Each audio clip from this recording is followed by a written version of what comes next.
बजार 6 हप्तामै 40% घट्यो अनि उनको मन पनि त्यसै गरी खस्यो। उनले आफ्नो पोर्टफोलियो खोलिन्। अङ्कहरू सबै रातो थिए, सबैका सबै। उनको औँला सेल बेच्ने बटनमाथि पुगेर मडारियो। तर एउटा फोन कलले उनलाई रोक्यो।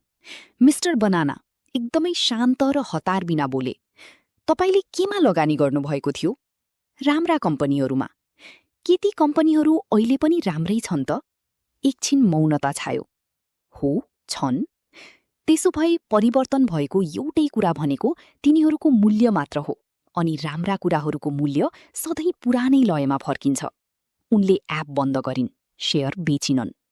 18 महिनापछि उनको पोर्टफोलियो बजार क्रास हुनुभन्दा अघिको अवस्थाभन्दा पनि माथि पुगिसकेको थियो। जसले डराएर बेचे उनीहरूले आफ्नो घाटा पक्का गरे, जसले धैर्य गरेर राखे उनीहरूले प्रतिफल पाए। बजार त हल्लिन्छ नै, तर तपाईको रणनीति हल्लिनु हुँदैन।